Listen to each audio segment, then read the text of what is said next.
After Hitler and the Nazis signed a pact in 1939, critics of the U.S. Communist Party say its intentions became clear. The U.S. and Britain were bad. The Soviets and Nazi Germany were good. In 1941, when Germany invaded Russia, the party's message changed. Hiding behind FDR's policy of victory for America, even more communists were able to convince the country of their loyalty. The Soviets were our allies during World War II. Not only were communists permitted into the government, in some cases they were actively recruited into the government, so a substantial problem became a massive problem. 4 years later, when President Truman moved into the Oval Office, relations with the Russians started to sour. This was the same year spy Elizabeth Bentley broke ties with the Soviets and told her story to the FBI. And there was a very systematic cover-up going on to prevent the American people from knowing the degree of communist penetration of the government. 3 years later, both Bentley and Chambers testified before a congressional committee about communist infiltration. In such a serious charge as this, it seems to me we should be getting after the question of my record. What do people with whom I work closely and intimately think of me? In the court of public opinion, Hiss emerged as the face of communism.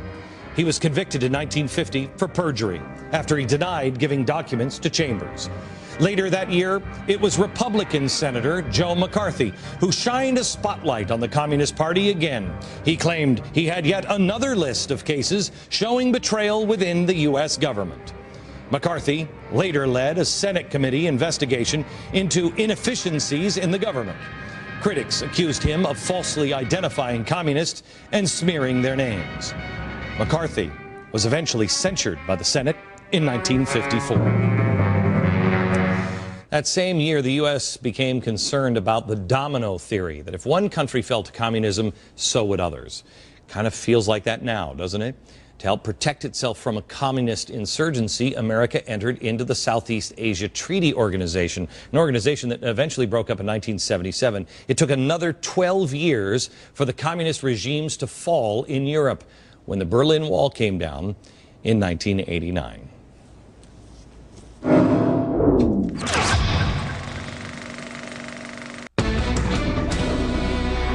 Critics and partisan hacks love to brush off claims of communism or socialism as fear-mongering. But is it? Is brush off of fascism fear-mongering? Well, let's see where we are, what direction we're headed. Here we are again. These are the tracks. This was freedom. There was small government and anarchy possible here. Here there's communism and fascism. Coughlin was down here in fascism. And FDR was surrounded by people, and I'll show you in a minute, surrounded by people who were communists. In the 1930s, the CIO, the union, actively recruited communists to join their ranks, actively. Before long, the CIO controlled unions, and it had about 2 million members. By 1950, they turned on those communists and ousted the unions that were dominated by communist leaders. In the 1990s, however, they voted unanimously to remove the anti-communist clause from their constitution. Maybe it was because everybody thought communism was dead. The effort, however, was led by John Sweeney. He is a member of the Democratic Socialists of America. It's interesting how progressives and communists and everybody else just changed the name. He was the president of the AFL-CIO from 1995 until last year. He also started the Union Summer Intern Program.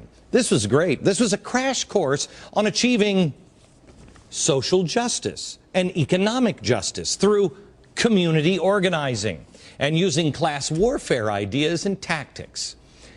Question: why would you need to repeal this old law in your bylaws of your union, unless there was some new demand or desire for communists to join your ranks? Now let me take you to California. In 2008, the state Senate passed SB 1322.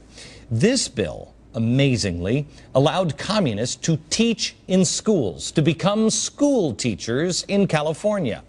Oh, and public employees also would no longer have to take an oath of office, which reads in part, I do solemnly swear that I will support and defend the Constitution of the United States and the Constitution of the State of California against all enemies, foreign and domestic.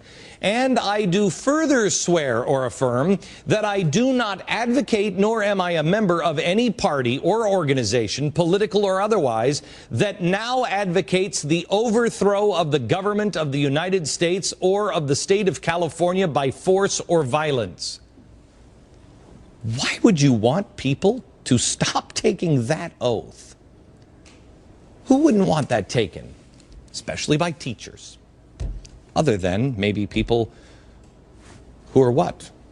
Looking for social justice? Here's how Arnold Schwarzenegger responded when the bill came to his desk. I bet you had no idea which way he would go on this one.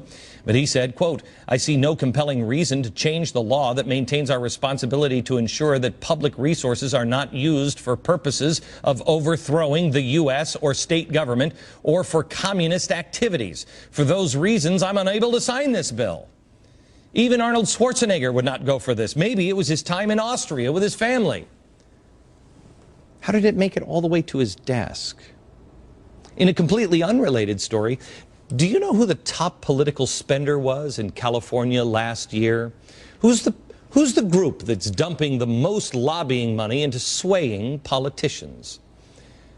The group that didn't want anybody to have to take an oath to protect the Constitution, or say that you're not involved in any group that wants to overthrow the United States of America. Yes, the unions. The teachers' unions. They spent $211.8 million.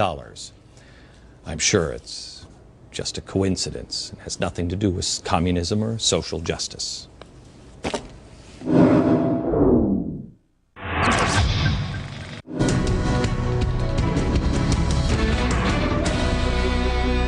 you don't want to repeat the past, you have to know about the past. In the 1930s, FDR had all these radical influences around him. And when anybody brought him up, it was always brushed aside. Oh, whatever, that's crazy talk. No, no, no. But when the Venona papers were finally made public back in 1995, that's the UK and the United States, that went through all the old KGB wires and transcripts, it revealed that there were communist influences directly in the White House that directly impacted FDR's policies, even his foreign policy decision-making. We're going to get much deeper into this in a new documentary that's going to be out on the 24th of this month. It's called Doomed to Repeat. It's for Insider Extreme subscribers. That is a new element of my website. It's the premium side of the website, and there's just a lot of great stuff there. Please sign up. Go check it out now at glennbeck.com. But when you see the parallels between now and then, you will see our future if we don't change our course. And a programming note. There's a new advisor to President Obama who fits nicely in this group. Oh, he loves Marx. I'll introduce him to you on Monday. Because, see, it's important that we know who these people are and we know what the influences are. Otherwise, we'll be doomed to repeat. Back in a minute.